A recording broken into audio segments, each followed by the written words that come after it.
할렐루야. 지난 태풍 가운데도 하나님께서 저희들을 지켜주시고 또 보호해 주셨는 줄로 믿습니다.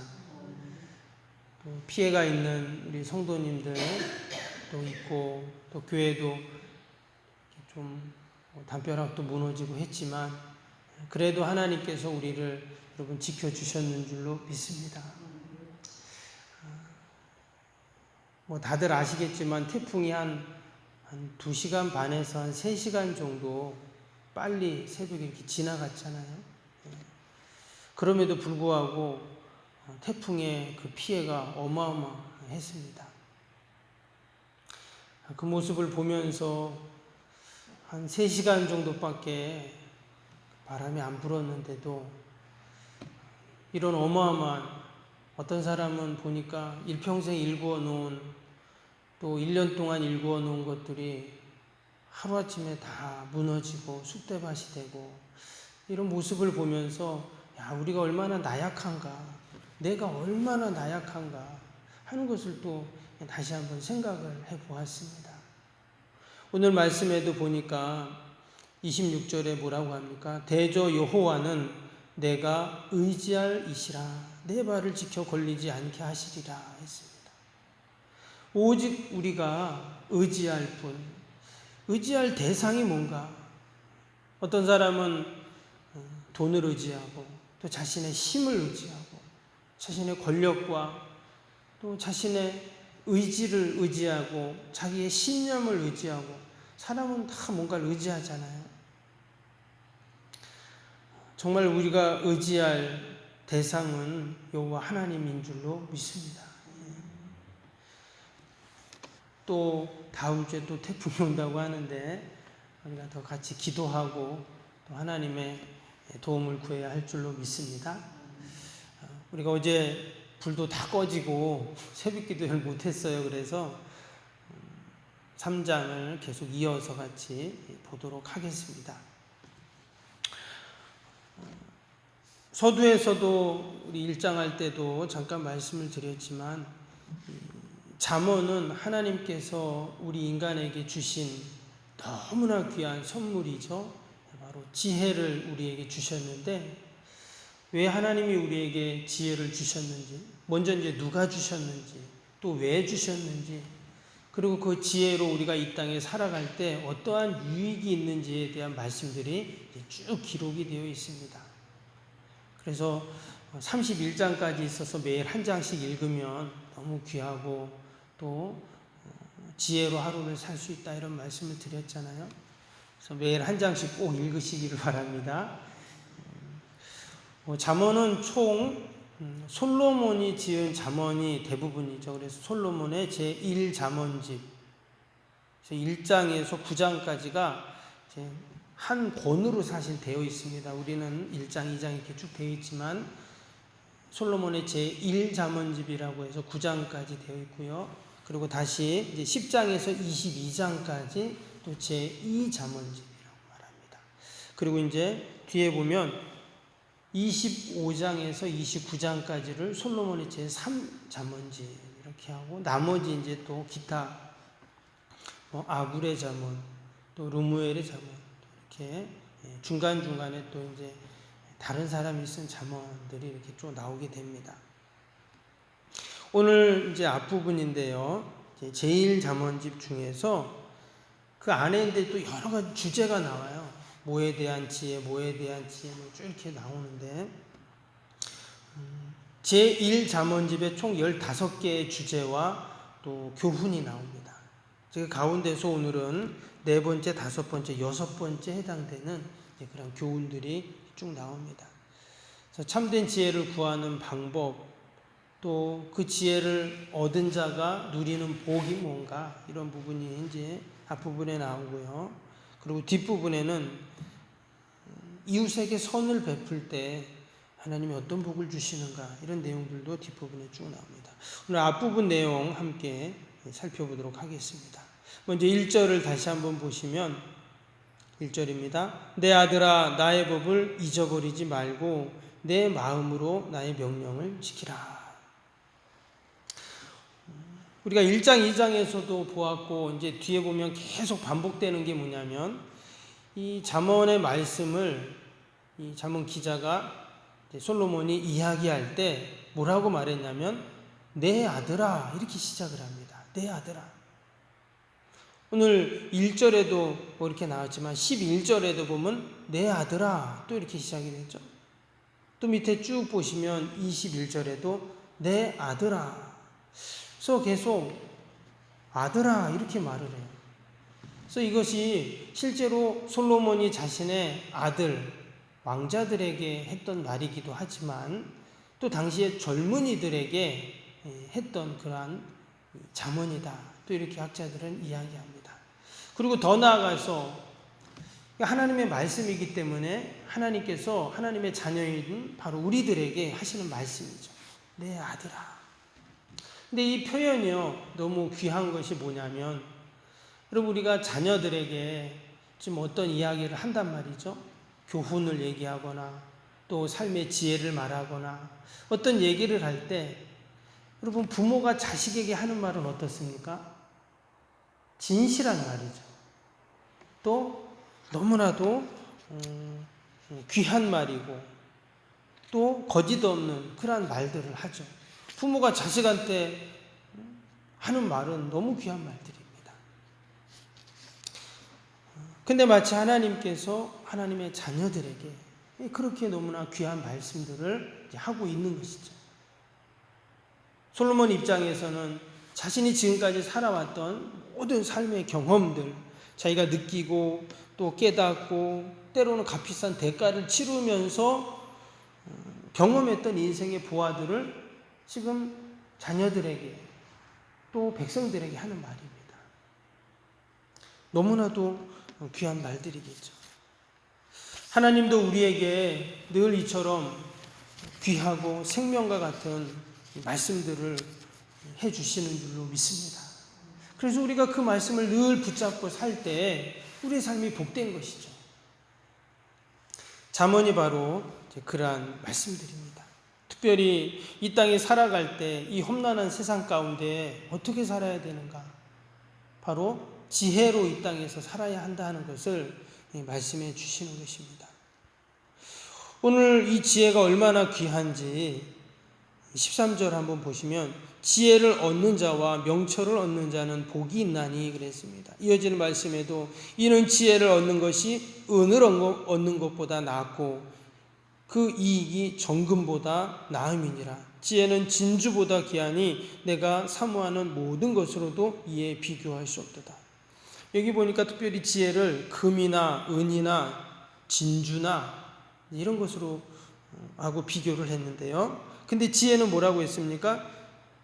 은을 얻는 것보다 또 정금을 얻는 것보다 진주를 얻는 것보다 더 귀하고 이와는 비교할 수가 없다고 그랬어요. 세상에 어떤 것도 지혜와 비교할 수 없고 지혜만큼 복된 것이 없다 이렇게 말을 합니다. 여러분 왜 이처럼 지혜가 그러면 귀하고 복될까요? 그 좋은 예가 이제 열왕기 상해 3장에 나오죠. 솔로몬이 이제 왕이 되었을 때 그의 나이 21살에 왕이 됩니다. 젊은 나이에 왕이 돼서 다윗이 이루었던 그 모든 유업들을 이어가야 되는데 자기의 능력으로는 부족한 거죠. 그러니까 어떻게 합니까? 기본 산당으로 달려갑니다. 그래서 하나님 앞에 거대한 제사를 드리고 예배를 드리고 그때 그 밤에 하나님께서 내가 너에게 무엇을 줄고 할 때 솔로몬이 뭐라고 기도합니까? 하나님 나에게 백성들을 잘 다스릴 수 있는 듣는 마음을 주십시오. 그런데 우리가 이전 성경에 보면 오늘 지금 우리 보는 개역 성경에는 듣는 마음이라고 하지만 이전 성경에는 지혜로운 마음이라 있거든요. 지혜로운 마음을 주세요. 지혜로운 마음이 뭔가 내 마음속에서 나오는 그런 지혜로운 마음이기도 하지만 하나님께 지금 뭐하고 있어요? 기도하고 있잖아요. 그러니까 하나님이 지혜를 주셔야 내가 백성들을 잘 다스릴 수 있습니다. 그래서 하나님이 그 기도를 듣고 하나님의 마음에 든지라 이렇게 성경에 나옵니다. 하나님 마음에 들었다는 거예요. 그래서 하나님께서 그에게 지혜롭고 총명한 마음을 주셨다, 이렇게 생각이 나옵니다.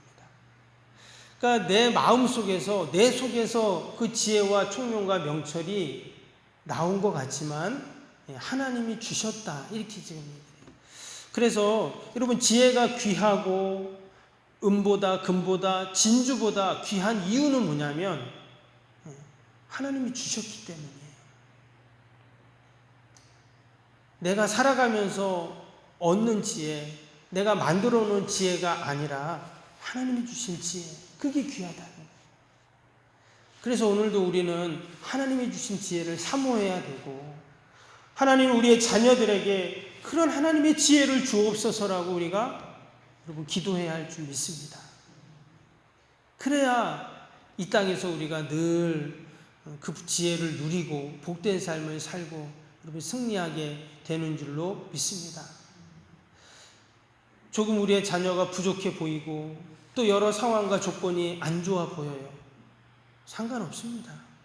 하나님이 하늘의 지혜를 부어주시면 여러분 놀라운 그러한 은혜와 복으로 분명히 살아가게 되는 줄로 믿습니다. 우리가 오늘 하루 살 때도 마찬가지죠.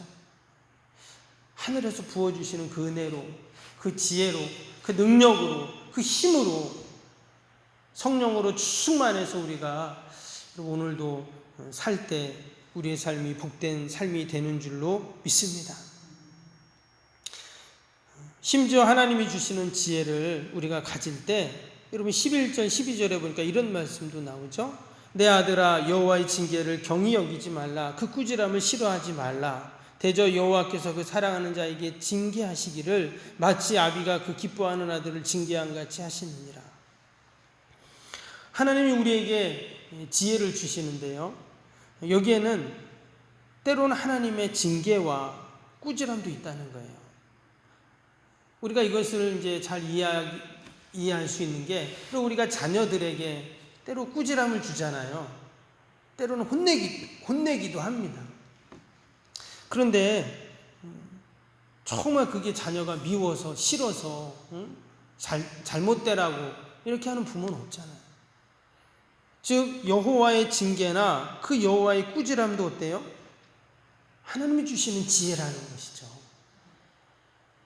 그래서 대저 여호와께서 사랑하는 자에게 징계를 주신다. 그 기뻐하는 아들을 징계함 같다. 이렇게 지금 말씀을 하고 있습니다.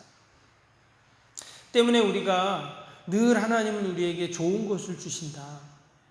심지어는 하나님의 그 꾸지람 가운데도 하나님이 우리에게 향한 지혜가 있다라는 것들을 우리가 기억해야 할 줄로 믿습니다. 그렇다고 내가 당하는 지금 삶의 모든 어려움들을 이게 하나님의 징계인가? 우리가 이렇게 여길 필요는 없습니다. 어떤 목사님이 그랬다더라고요. 이 코로나19가 하나님의 심판이다. 여러분, 하나님의 심판입니까? 그렇게 생각하면 모든 것이 다 안 좋은 일이 생기면 하나님의 징계와 심판으로 생기죠. 감기 몸살로 몸이 힘들어요. 이거 하나님이 나를 치시나 혼내시나? 이렇게 해석할 수도 있고 이해할 수도 있어요. 이것은 아주 잘못된 해석이고 이해입니다. 여러분, 코로나19가 왜 하나님의 심판입니까? 인간이 만들어 놓은 것을 당하는 것이죠. 기후의 변화를 보면서 여러분, 이런 태풍이나 무더위나 또 이런 질병이나 사실 다 기후의 변화를 통해 인간의 탐욕과 욕망을 통해 일어나는 일들이에요. 전문가들이 다 그렇게 말을 하고 있습니다. 그래서 우리가 더욱더 겸허하고 하나님이 우리에게 주신 이 지구를 더 우리가 아끼고 소중히 여기고 절제하고 더욱더 검소하고 이렇게 살라는 하나님의 사실 메시지죠. 여러분, 지난 10년, 20년 전만 해도 인간이 지구의 14%밖에 차지하지 않고 생활의 영역이 그 정도 됐다고 해요. 근데 2000년 지나면서 지구의 74%를 인간이 살아가고 또 그 영역에 미치고 있다고 합니다. 그래서 다들 아시지만 남북, 북극 빙하가 지금 막 녹고 있대요. 그 제가 사진을 보고 되게 놀란 게 하나 있었는데, 여러분 그 세종 기지라고 아시죠? 저기 북에 우리나라 이 기지를 만들어 놓고 연구하는. 근데 그거를 처음에 설립할 때 거기 다 완전 눈이었거든요. 얼음 덩어리고. 근데 지금 사진을 보니까 눈하고 얼음이 하나도 없더라고요. 다 녹은 거예요. 네, 지구가 온난화되면서 어마어마한 그 무분별한 그 개발과 또 우리의 탐욕으로 말미암아 지구가 뜨거워지니까 기후가 변하고, 그러면서 짐승 안에 있었던 그 박테리아들이 자기들도 살아야 되니까 나온 거죠. 근데 어디로 갑니까? 자기도 살아야 되니까 인간이 제일 많으니까 인간 속으로 들어왔다는 거예요. 그런 이야기를 들으면서, 야, 정말 우리가 얼마나 무지하고 지혜가 없었는가, 얼마나 우리가 욕심을 부리고 살았는가 하는 생각을 하면서, 정말 우리가 이 잠언을 읽으면서 더욱더 하늘의 지혜를 우리가 얻고, 여러분 이 지혜로 우리가 오늘도 살아야 할 줄로 믿습니다. 26절 말씀 다시 한번 보면, 대저 여호와는 내가 의지할 이시라 내 발을 지켜 걸리지 않게 하시리라. 우리가 이 말씀을 오늘도 꼭 붙잡고 오직 하나님만을 의지하면서 믿음으로 살고 승리하는 저와 여러분이 될 수 있기를 바랍니다. 기도하겠습니다.